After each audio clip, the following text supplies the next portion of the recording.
चलो आगे देखो, इधर देखो, हम सब पढ़ रहे थे क्या जी, जैव अणु। क्या पढ़ रहे थे? जैव अणु। देखो हम समझो पहले, जैव अणु, जैव अणु, ठीक है। उसमें हम लोग पढ़ रहे थे डीएनए और आरएनए। क्या पढ़ रहे? डीएनए और आरएनए।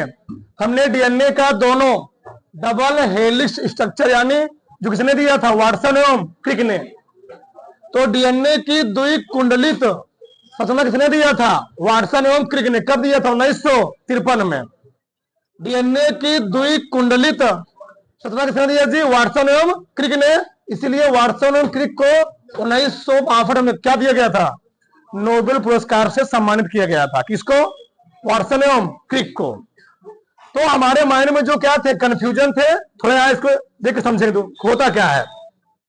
हमने बोला था जो भी न्यूक्लिक अम्ल होता है, न्यूक्लिक अम्ल होते हैं दो प्रकार के, एक होता है डीएनए, एक होता है आरएनए। न्यूक्लिक अम्ल होते हैं दो प्रकार के, एक होता है डीएनए, एक होता है आरएनए। अगर हम बात करें जो न्यूक्लिक अम्ल होते हैं वो किससे मिलकर बने होते हैं? न्यूक्लियोटाइड से। किससे बने होते हैं?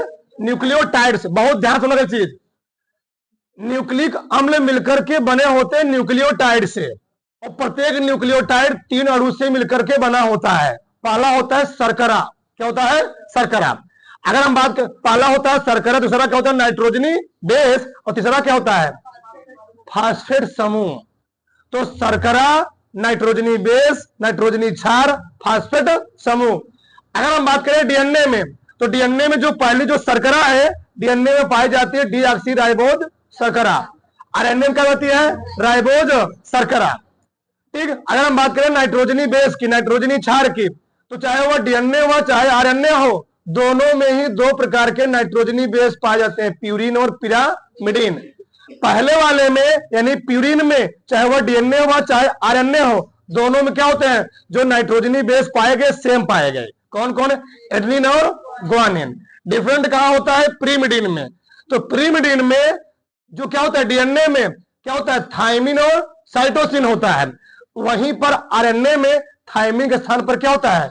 यूरासिल होता है। ये डिफरेंट हुआ। आगे फास्फेट समूह में होता है आर्थोफास्फोरिक अम्ल, H3PO4। ठीक। अब देखो होता क्या था, हमने बताया था ए शुगर और पेंटोज शुगर। कौन शुगर है? Pentose sugar.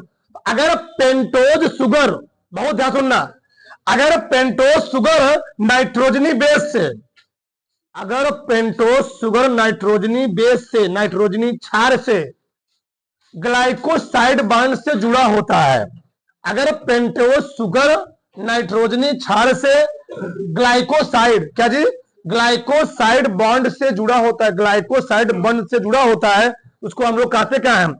उसको हम लोग कहते हैं, बताया गया था, एक होता है न्यूक्लियोसाइड, एक होता है न्यूक्लियोटाइड ना। तो अगर वही पेंटोज शुगर, बहुत ध्यान सुनो चीज को, अगर पेंटोज शुगर नाइट्रोजनी बेस से ग्लाइकोसाइड बांड से जुड़ा होता है, इसको हम लोग बोलते हैं न्यूक्लियोसाइड। क्या बोलते हैं? न्यूक्लियोसाइड। न्यूक्लियोसाइड बोलते हैं। ध्यान समझना है चीज को, इसमें बड़ा डिफरेंट होता है। अगर पेंटोज शुगर नाइट्रोजनी बेस से ग्लाइकोसाइड बांड से जुड़ा, उसको हम लोग क्या बोलते हैं? न्यूक्लियोसाइड। अब क्या जी? पेंटोज शुगर मतलब कौन सा? ये शुगर और कौन सा? नाइट्रोजनी बेस आपस में किस बांड से जुड़ गए?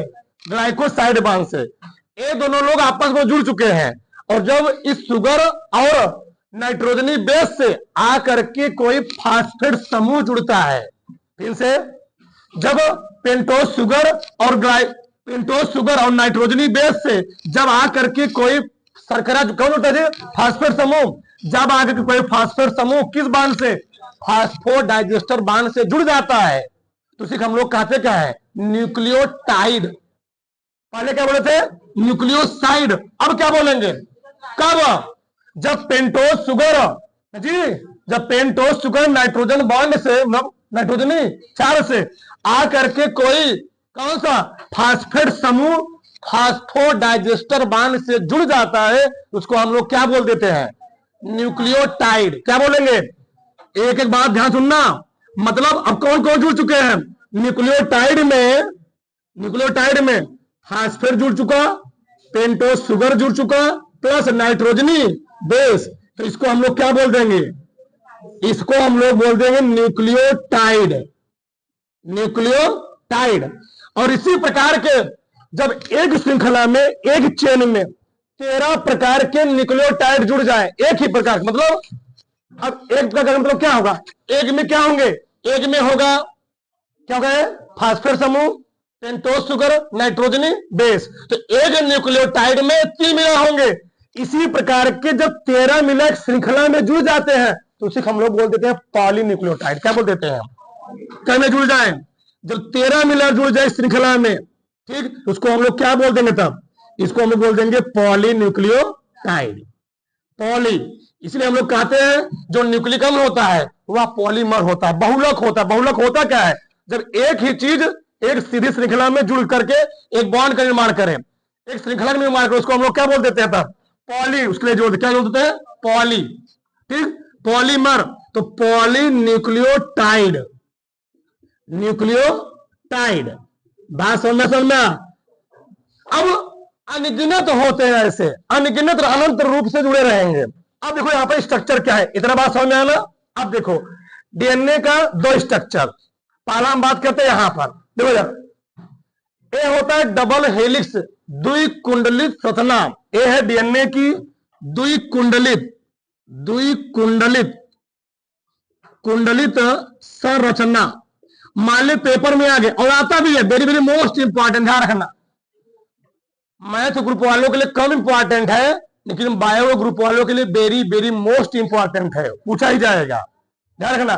तो होता क्या, देखो ध्यान से, किताब में कुछ लोग इसको डायरेक्ट बना देते हैं ऐसे, तो भी बना सकते हो ऐसे। शॉर्टकट होता है, सिंपल में ऐसे होता है, तुम लोग देखियो ना, ऐसे लोग बनाते हैं शॉर्टकट में ऐसे। तो ऐसे बना सकते, कोई दिक्कत नहीं है, ये भी सही है। अब होता क्या, समझो, पहले बोलो मत, शांत रहो। ऐसे बना दो, फिर उसमें दिखाओ, तुम एडेनिन गुआनिन सब दिखा दो, ये बन गया सिंपल में। अब होता क्या है, ये है द्विकुंडली संरचना, ये क्या है? पॉलीमर। क्या है जी? ये है न्यूक्लियोटाइड। ये क्या है? न्यूक्लियोटाइड। और जो न्यूक्लियोटाइड होता है वह क्या होता है? एक सीढ़ी नुमा संरचना के साथ, किससे? 4 नाइट्रोजनी बेस। जो नाइट्रोजनी बेस होते हैं, मान लो कोई बांस है, तो बांस में जो इतना लंबा लंबा लगा होता है, उसको क्या करने के लिए? जोड़ने के लिए, चढ़ने के लिए, वो क्या होता है? वही होता है नाइट्रोजनी बेस। तो नाइट्रोजनी बेस क्या है? वो है पैर रखने के लिए, इसी में हम चढ़ते चले जाएंगे, छत तक पहुंच जाएंगे। तो ये क्या होता है? न्यूक्लियोटाइड। और न्यूक्लियोटाइड किससे जुड़ा होता है? 4 नाइट्रोजनी बेस से। किसमें? डीएनए में। एडेनिन किससे जुड़ा रहेगा? थायमिन के साथ। थायमिन किससे जुड़ा रहेगा? एडेनिन के साथ। ग्वानिन किससे जुड़ा रहेगा? ध्यान रखना, इधर तुम नाइट्रोजनी बेस का कोनो एलिमेंट ले लो, लेकिन इधर जो लोगे इसी का पूरक लोग, कॉम्प्लीमेंट्री लोगे। कॉम्प्लीमेंट्री का मतलब क्या है?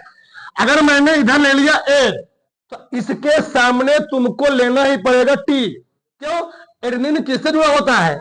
एडेनिन थायमिन के साथ द्विबंध हाइड्रोजन बांड से जुड़ा होता है, डबल हाइड्रोजन बांड से जुड़ा होता है। अगर मैंने इधर ले लिया टी, तो उधर तुमको 100% लेना ही क्या पड़ेगा? इधर तुम कौनों क्रम में, इधर तुम चाहे 2-2 करके ए टी लिखो, चाहे सिंगल, पहले लिखो ए, फिर लिखो जी, फिर लिखो फिर टी सी, कौनों क्रम में लिखो, चाहे 4-4 लिख लो तुम लोग, कोई दिक्कत नहीं है। लेकिन हाँ, अगर मैंने इधर लिखा ए, इधर तुमको उसके सामने क्या लिखना पड़ेगा? टी। कोई दिक्कत नहीं उससे, चाहे तुम लिखो 4 ठो लिख लो, फिर 2 क्या लिख लो? सी लिख लो, फिर 2 जी लिख लो। लेकिन जब जी लिखोगे तो उसके सामने क्या लिखोगे? सी। जब सी लिखोगे उसके सामने क्या लिखोगे? जी। और ध्यान रखना, एडेनिन किससे जुड़ा रहेगा? थायमिन के साथ डबल हाइड्रोजन बांड से। ये क्या होता है? हाइड्रोजन बांड होता है, बहुत बिग बांड होता है हाइड्रोजन बांड, ठीक। और हाइड्रोजन कितने प्रकार होता है? 2 प्रकार का होता है। एक होता है अंतः अणुक हाइड्रोजन बांड, एक होता है अंतरा अणुक hydrogen bond. Intermolecular hydrogen bond, intramolecular hydrogen bond होता है। तो ग्वानिन साइटोसिन के साथ कौन बांड से? ट्रिपल बांड से। फिर साइटोसिन लगा किससे? ग्वानिन से। किससे जी? ट्रिपल बांड से। ऐसे एडेनिन थायमिन के साथ डबल बांड, ऐसे जुड़ता चला जाएगा। एक एक ध्यान सुनना। अब यहां से यहां तक, यहां से लेकर के यहां तक ए होता है एक, क्या होता है श्रृंखला, एक चेन होता है, क्या होता है एक चेन। तो यहां से यहां तक एक चेन कंप्लीट होता है, और एक चेन की जो लंबाई होती है वह कितना होती है 34 एंगस्ट्रॉम। कितना होती है 34 एंगस्ट्रॉम। मतलब यहां बहुत ध्यान समझो, यहां से घूमता हुआ आया, यहां से एक सर्किल कर सकते हो, क्या एक चक्र, क्या जी एक चक्र, फिजिक्स पढ़े हो ना अल्टरनेटिव करंट में, एक चक्र है, क्या जी एक चक्र है। मतलब ई वाला चक्र यहां से लेकर के यहां तक एक चक्र है, ई वाला चक्र ऐसे यहां से लेकर यहां तक क्या एक चक्र है। तो एक चक्र की जो लंबाई होती है इसमें डीएनए में एक चक्र की जो लंबाई होती है वो होती है 34 एंगस्ट्रॉम की। पॉइंट है, ध्यान रखना। तो डीएनए में किसी एक चक्र की बीच की दूरी कितना होती है 34 एंगस्ट्रॉम, और प्रत्येक चक्र के बीच में 10 प्रकार के अलग अलग नाइट्रोजनी बेस जुड़े होते। कितने 10 नाइट्रोजनी बेस। बताओ अगर 34 एंगस्ट्रॉम को हम 10 नाइट्रोजनी बेस में डिवाइड करेंगे तो 34 भागे 10 कितना आएगा 3.4। यानी एक नाइट्रोजनी बेस के जो बीच में डिफरेंस होता है वह कितना होता है 3.4 एंगस्ट्रॉम। बताओ समझ में आया। टोटल एक सर्किल के बीच में कितना दूरी होती है 34 एंगस्ट्रॉम। एक एंगस्ट्रॉम बराबर होता है 10 घाते माइनस 10 मीटर। बताओ तो टोटल लंबाई 34 है, एक मिलियन के बीच की दूरी कितना हो गई। इस बीच की दूरी को हम लोग 10 भागों में बांटते हैं। 10 भागों में बांटे मतलब है इसके बीच में 10 ठू, तुमको 10 ठू ATT हमने बाहर बना दिया वो अलग मैटर है, ठीक। लेकिन होते कितने इसके बीच में है 10, कितने रहेंगे 10। तो जब 34 को 10 से भाग दोगे तो दो नाइट्रोजनी क्षारों के बीच डिस्टेंस कितना आएगा 3.4 एंगस्ट्रॉम। दो बात समझ में आई। एक सर्किल के बीच दूरी कितना हो गई 34 एंगस्ट्रॉम पूरा एक सर्किल, और दो नाइट्रोजनी बेस दूरी कितना होती है 3.4 एंगस्ट्रॉम। अब आगे देखो, जो इसमें होते हैं दो खांचे, क्या होते हैं दो खांचे। तो छोटका खांचे के बीच में जो लंबाई होती है दूरी होती है, एक छोटका खांचा है, एक क्या है बड़ा खांचा। इसको लोग कहते हैं छोटका खांचा। कहां लिखे चलो जान लेना। एक छोटका खांचा ये क्या है बड़ा का खांचा है। तो छोटका खांचे के बीच में लंबाई जो होती है वो होती है 12 एंगस्ट्रॉम, और बड़े खांचे में कितना होती है 22 एंगस्ट्रॉम। तो 22 एंगस्ट्रॉम में 12 एंगस्ट्रॉम जोड़ोगे कितना आ जाएगा 34 एंगस्ट्रॉम आ जाएगा। ये तुमको लगा मैंने इसको यहां खींचा है, इसको यहां खींचा है, अगर इसको यहां खींच दोगे आधा आधा हो गया नहीं भैया, आधा आधा हो जाएगा। तो 22 में 12 जोड़ो क्या देगा 34 एंगस्ट्रॉम। दूसरा पॉइंट हुआ छोटका खांचे के बीच की लंबाई कितनी होती है दूरी, लंबाई नहीं दूरी 12 एंगस्ट्रॉम, बड़े खांचों की बीच दूरी कितना होती है 22 एंगस्ट्रॉम। और ध्यान देना दो कुंडली दो पॉलीन्यूक्लियोटाइड का व्यास, मतलब डीएनए अणु के बीच का जो व्यास होता है वह होता है 20 एंगस्ट्रॉम। कितना होता है ये सब पॉइंट में लिखने हैं। कितना होता है दूरी, दो पॉलीन्यूक्लियोटाइड श्रृंखला के बीच का बसवा ही क्या है बसवा जो दूर लगा हुआ है वो क्या है पॉलीन्यूक्लियोटाइड, और जो डंडिया लगा है वो क्या है नाइट्रोजनी क्षार। अब बात समझ आई। तो बांस क्या है पॉलीन्यूक्लियोटाइड, वो न्यूक्लियोटाइड है, जो डंडी लगी क्या है नाइट्रोजनी क्षार।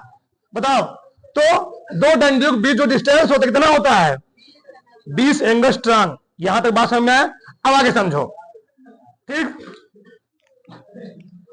यहां पर जो डीएनए होता है, डीएनए में पेंटोज शुगर क्या दिया पेंटोज शुगर है। अगर मान लो मैंने लिया यहां पर 6 लिया है, क्या लिया है 6, एक पेंटोज शुगर में एक तरफ क्या लगे रहेगा। अब कहां जुड़े रहेंगे पहले वाले पर, ध्यान सुनना चीज। पेंटोज शुगर में पहले वाले पर जुड़ा होता है नाइट्रोजनी बेस, और चौथे वाले पर लगा होता है क्या फास्फेट समूह। चौथा नहीं, जो लगा हुआ है पहले क्या लगा हुआ है पहले वाले पर लगा हुआ क्या नाइट्रोजनी बेस, और पछवे वाले पर क्या लगा रहेगा फास्फेट समूह। अब जो डीएनए होता है वह आरएनए से कैसे अलग होता है, तो पूरा स्ट्रक्चर वही रहता है, बस डीएनए में दूसरे नंबर पर 2 नंबर पर यहां पर ऊपर भी H नीचे भी H, ऊपर भी H नीचे भी H। यही आरएनए में यहां क्या होता है OH। ये बन गया आरएनए का स्ट्रक्चर, और क्या बन गया डीएनए का स्ट्रक्चर। ये डीएनए स्ट्रक्चर पूरा यही रहेगा, पूरा यही। अब होता क्या है देखो जरा, ये नाइट्रोजनी बेस ये फास्फेट समूह, क्या जी फास्फेट समूह। तो मैंने 5 स्ट्रक्चर लिए। अब बताओ, फास्फेट समूह 1 नंबर है, 2 नंबर, 3 नंबर, ध्यान सुनना, एक तीसरा नंबर, एक कौन नंबर है, एक कौन नंबर है, चौथा नंबर है ना। तो 3 नंबर के साथ यहां पर एक किसी जुड़ा होता है, फास्फोडाइजेस्टर बांड से। एक कौन बांड है, फास्फोडाइजेस्टर बांड लगा हुआ है। और इसके बीच में कौन बांड लगा होता है, ग्लाइकोसाइड बांड। पेंटोस शुगर किसके बीच में, नाइट्रोजनी बेस, ये जुड़े हुए हैं। तो मैंने पहले मान लो इसको बना दिया ऐसे, फिर इसी को उल्टा करते चले आओ। जो पेंटोस शुगर था मैंने इसको उल्टा कर दिया। क्यों उल्टा किया, क्योंकि हमने यहां लिखा हुआ है 3:5 इंच।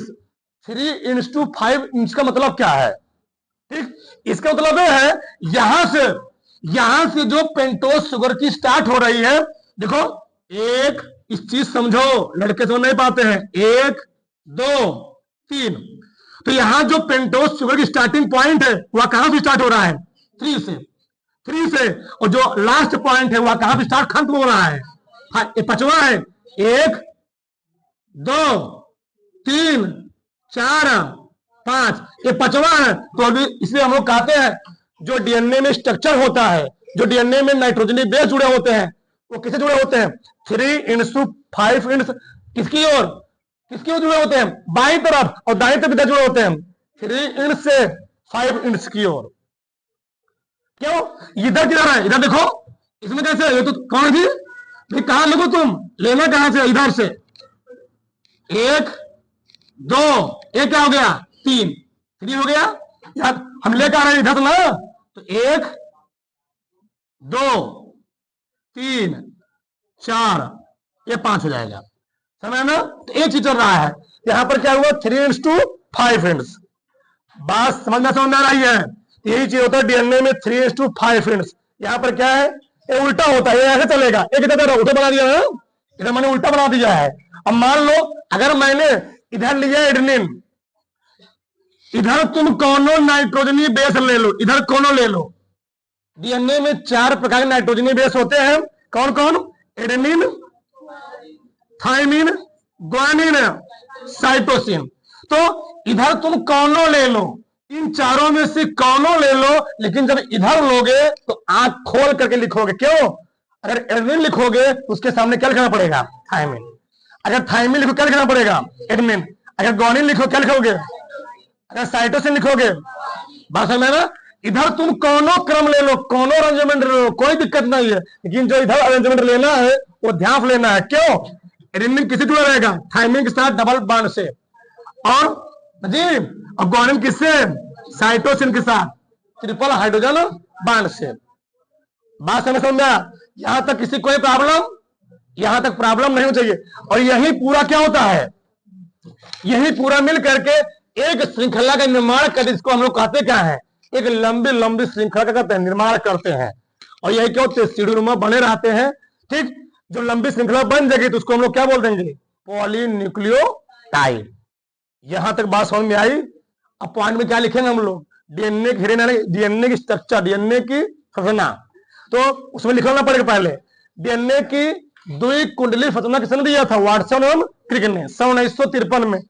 इसके लिए उसको क्या दिया गया था, 1962 में नोबेल पुरस्कार से सम्मानित किया गया था। अब लिखोगे, डीएनए में 2 प्रकार के नाइट्रोजनी बेस पाए जाते हैं, प्यूरिन और पिरामिडिन। प्यूरिन में लिख दो एडेनिन और ग्वानिन, और पिरामिडिन में थाइमिन और अच्छा, एक मिनट, एक चीज और समझो, जो भैया दोनों प्रकार के नाइट्रोजनी बेस पाए जा रहे हैं, कौन कौन है, प्यूरिन और पिरिमिडिन। बहुत ध्यान समझो इस चीज को, प्यूरिन और पिरिमिडिन, प्यूरिन और पिरिमिडिन। प्यूरिन में कौन कौन है, एडेनिन और ग्वानिन, एडेनिन और ग्वानिन। इसमें कौन कौन है, इसमें है थाइमिन और, भैया इसमें देखो प्यूरिन कभी भी प्यूरिन के साथ नहीं जुड़ रहा है, थाइमिन कभी भी साइटोसिन के साथ नहीं जुड़ रहा है।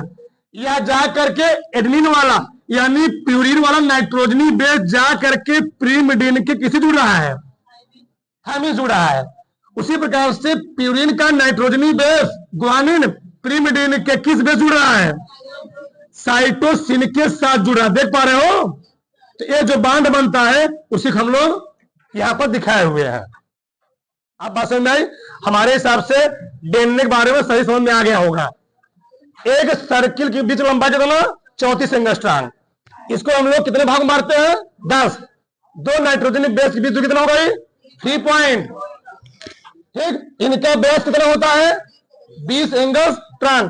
छोटे का खांचे के बीच की दूरी कितना होती है? बड़े खांचे के बीच की दूरी कितना होती है? 22 एंगस्ट्रॉम। इधर कौन नाइट्रोजन बेस लिखो, इधर जो लिखोगे क्या लिखोगे? उसी का कॉम्प्लीमेंट्री लिखोगे, पूरे लिखोगे। ये तो हो गया डीएनए। क्या हो गया? डीएनए। आगे आरएनए भी थोड़ा जान लो। आरएनए क्या होता है? ये होता है सिंगल, क्या होता है?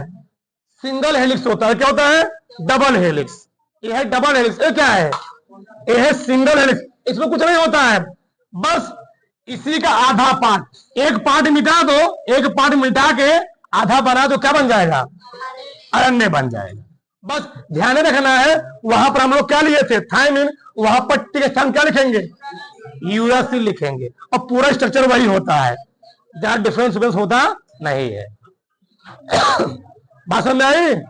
लिखो उसमें थोड़ा बहुत लिखो। लो आरएनए की संरचना लिखो। नहीं, डीएनए, डीएनए की संरचना है ना लो, 5-6 पॉइंट लिख लो। डीएनए की संरचना,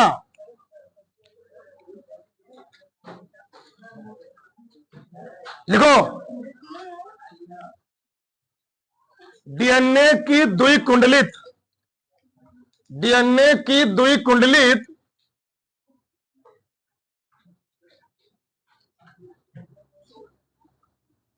डीएनए की द्विकुंडलित संरचना की खोज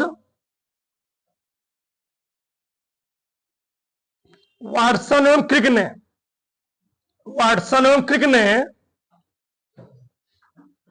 1953 ईस्वी में किए थे। 1953 ईस्वी में किए थे। इसके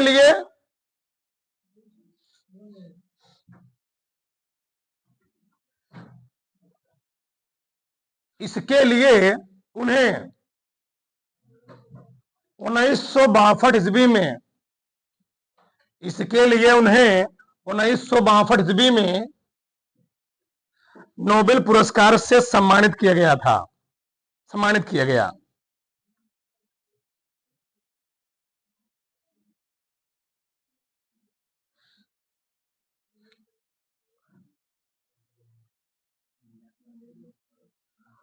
हो गया? अब नीचे लिखो, एक दो लाइन छोड़ करके।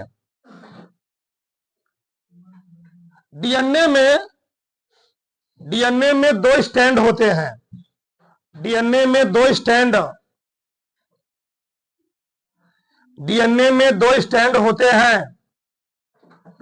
डीएनए में 2 स्टैंड होते हैं जो एक दूसरे के चारों ओर लिपट कर, जो एक दूसरे के चारों ओर लिपट कर, डीएनए में 2 स्टैंड होते हैं जो एक दूसरे के चारों ओर लिपट कर द्विकुंडलित, द्विकुंडलित संरचना, संरचना का निर्माण करते हैं। लिपट कर द्विकुंडलित संरचना का निर्माण करते हैं।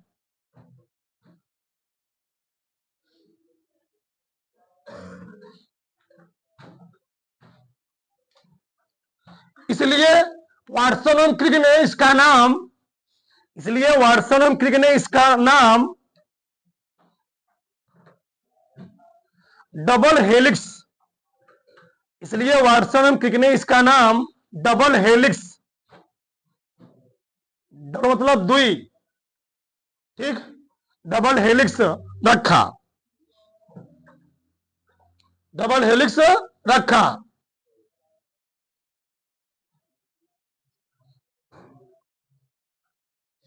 ठीक, आगे लिखो दूसरा पॉइंट।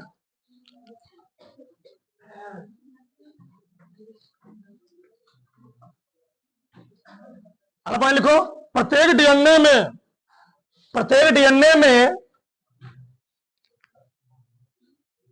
प्रत्येक डीएनए में पॉलीन्यूक्लियोटाइड की दो श्रृंखलाएं होती हैं। प्रत्येक डीएनए में पॉलीन्यूक्लियोटाइड की दो श्रृंखलाएं होती हैं। प्रत्येक डीएनए में पॉलीन्यूक्लियोटाइड की दो श्रृंखलाएं होती हैं।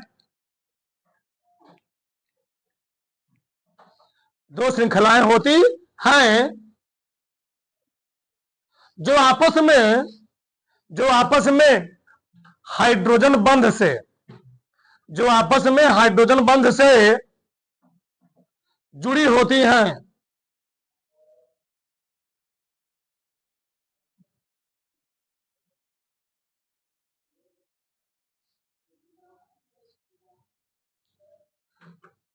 हो गया तीसरा पॉइंट। न्यूक्लियोटाइड अगला पॉइंट है, तीसरा पॉइंट ना जी, कोई हो लिखो।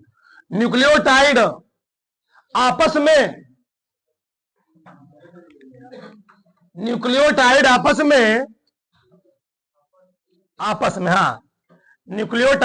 में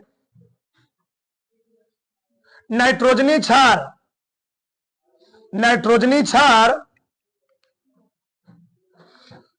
लिख लिए, नाइट्रोजनी क्षार एडेनिन, ऐसे लिखना, ऐसे एडेनिन बस लिख लो, हो गया।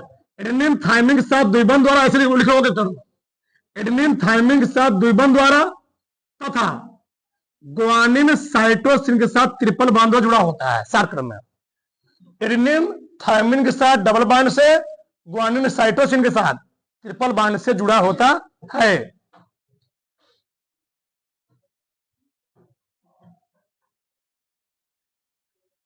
उसी लिखो, उसी पॉइंट में दो नाइट्रोजनी क्षारकों के बीच की दूरी 3.4 एंगस्ट्रॉम होती है। दो नाइट्रोजनी क्षारकों के बीच की दूरी 3.4 एंगस्ट्रॉम होती है।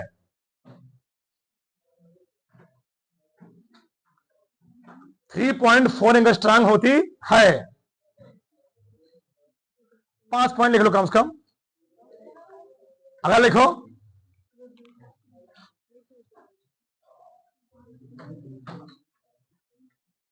हो गया। डीएनए अणु का व्यास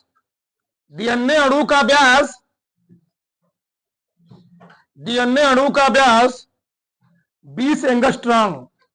क्वेश्चन लिखना 20 गुणे 10 घाते -10 मीटर, मीटर में जानते रहो। डीएनए अणु का व्यास 20 एंगस्ट्रॉम, 20 गुणे 10 घाते -10 मीटर तथा इसको हम लोग क्या बोले थे यहां से यहां तक, हाँ, तथा एक चक्र के बीच की दूरी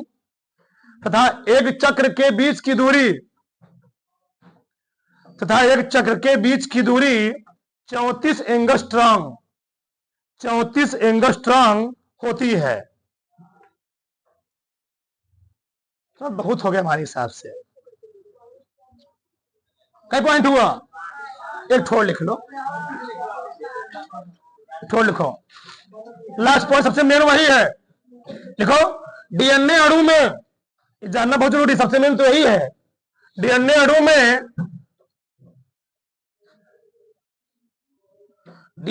में जब पेंटोज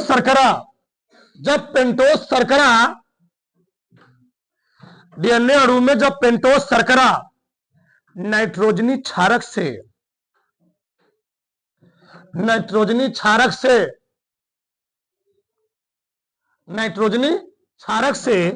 ग्लाइकोसाइड लिख रहा हूं मैं हिंदी में, ग्लाइकोसाइड बंध से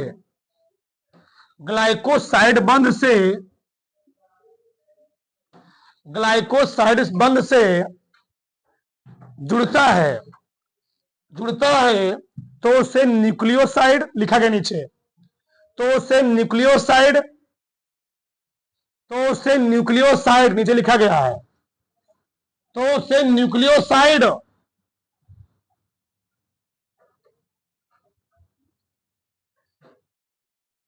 तथा जब इन दोनों के साथ तथा जब इन दोनों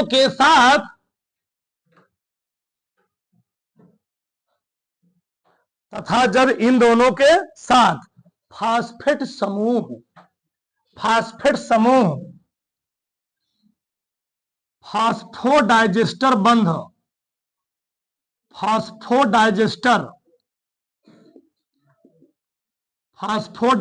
बंध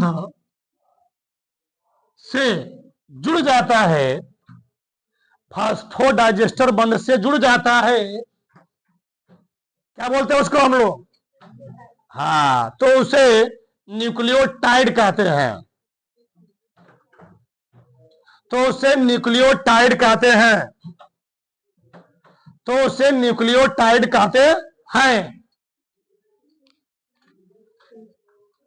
हो गया? एक लाइन छोड़ लिखो, एक लाइन छोड़ करके। इस प्रकार जब 13 या 13 से अधिक लास्ट पॉइंट है, कुछ अधूरा ज्ञान जरूर बेकार होता है। इस प्रकार जब 13 या 13 से अधिक न्यूक्लियोटाइड एक सीधी श्रृंखला में जुड़ जाते हैं, इस प्रकार जब 13 या 13 से अधिक न्यूक्लियोटाइड एक सीधी श्रृंखला में जुड़ जाते हैं तो उसे क्या बोलते हैं? पॉलीन्यूक्लियोटाइड कहते हैं। मतलब 13 हो, 13 से ज्यादा हो जाए, ठीक, तो उसे पॉलीन्यूक्लियोटाइड कहते हैं।